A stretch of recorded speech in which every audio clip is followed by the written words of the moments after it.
কড়াইতে 3 টেবিল চামচ তেল দিয়েছিলাম। তেলটা গরম হয়ে গেলে দিচ্ছি একটা আলু। লম্বা লম্বা করে কেটে নিয়েছিলাম আলুটাকে। আলুগুলোকে আগে একটু নাড়াচাড়া করে নিচ্ছি, কারণ আলু সেদ্ধ হতে একটু সময় লাগে। এখন দিচ্ছি বেগুন। 3টে বেগুনকে এরকম লম্বা করে কেটে নিয়েছিলাম, দিয়ে দিলাম কড়াতে। ভিডিওটা ভালো লাগলে একটা লাইক করে দিও। আবারও একটু নাড়িয়ে নিয়ে দিচ্ছি পেঁয়াজ কলি।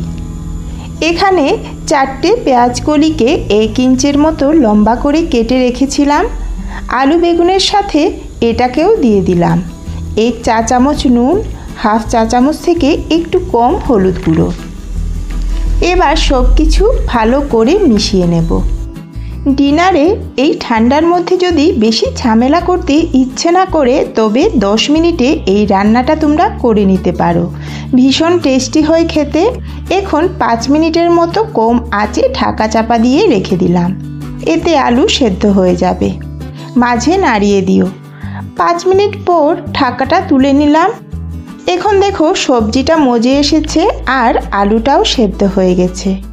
তো সবজিগুলো তুলে একটা পাত্রে রেখে দেব। এখন এইভাবে একটা সাইডে এনে তেল ঝরিয়ে তুলে নেব। এই রান্নাটা এতটাই টেস্টি যে একবার খেলে রোজ রোজ খেতে চাইবে। তো এখন সবগুলো তুলে নিলাম। একই তেলে দিচ্ছি হাফ চা চামচ কালো জিরে। ফ্লেম লোতে আছে। 2টো শুকনো লঙ্কাও দিয়ে দিলাম। এখন একটু নাড়িয়ে নিয়ে দিচ্ছি 7-8টা গোটা রসুন কুয়ো।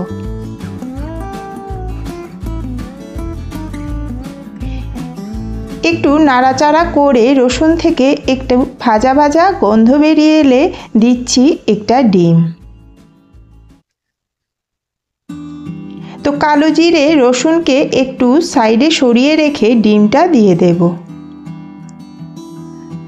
ডিম কড়াতে দিয়েই নাড়াচাড়া করব না, একটু শক্ত হলে তখন নাড়িয়ে ঝুড়ো ঝুড়ো করে ভেজে নেব।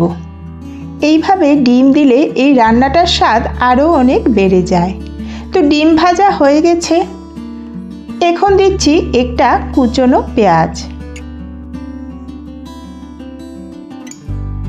একটা ক্যাপসিকামের অর্ধেকটা এরকম ছোট ছোট টুকরো করে কেটে রেখেছিলাম, দিয়ে দিলাম কড়াতে। এরকম টুকরো করে কেটে রাখা একটা টমেটো। এখন সব কিছু ভালোভাবে নাড়িয়ে নিয়ে দিচ্ছি হাফ চা চামচ নুন। নুনটা একটু বুঝে দেবে, কারণ আলু বেগুনের মধ্যেও নুন দিয়ে আমরা ভাজা করেছিলাম। 1 চা চামচ কাশ্মীরি লাল লঙ্কার গুঁড়ো, এটা কালার আর স্বাদের জন্য দিলাম। 1 চা চামচ জিরে গুঁড়ো, খুব সামান্য হলুদ গুঁড়ো। চারদিকটায় হাফ টেবিল চামচের মতো তেল দিয়ে দিলাম।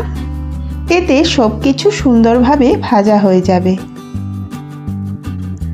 2 মিনিটের মতো নাড়াচাড়া করলেই দেখবে ভালোভাবে ভাজা হয়ে গেছে। আমি এখানে খুব ছোট দেখে 5-6টা আস্ত কাঁচা লঙ্কা দিয়েছি। ঝালটা নিজেদের পরিমাণ বুঝে দেবে।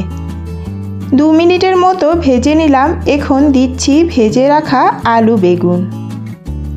এই তরকারিটা আমরা জল ছাড়াই করব। দিচ্ছি কুচনো ধনে পাতা।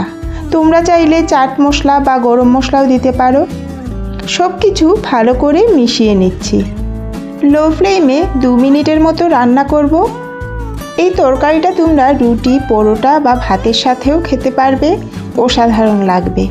রাতে এমন হয় বাড়িতে কেউ ভাত খেতে চায়, আবার কেউ রুটি খেতে চায়। তো তখন এরকম একটা তরকারি করলেই দেখবে দুটোর সাথেই হয়ে যাবে। সবশেষে 1 চা চামচ চিনি দিয়ে দিচ্ছি। এখন চিনিটাকে ভালোভাবে মিশিয়ে নেব। চিনিটাকে ভালোভাবে মিশিয়ে নিয়ে গ্যাসের ফ্লেম অফ করে দিচ্ছি।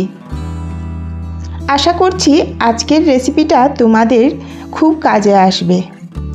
যদি ভিডিওটা তোমাদের ভালো লেগে থাকে তো লাইক করো, কমেন্ট করো, শেয়ার করো।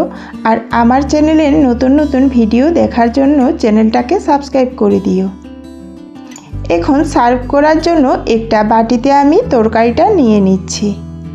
এখন ব্যস্ত জীবনে কারোরই এতটা সময় দিয়ে রান্না করা হয়ে ওঠে না।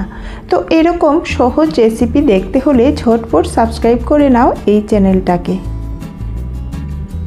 তো তোমরা দেখে নিশ্চয় বুঝতে পারছো কতটা ভালো হবে এই তরকারিটা। তাহলে আজকের মতো ভিডিওটা এখানেই শেষ করছি।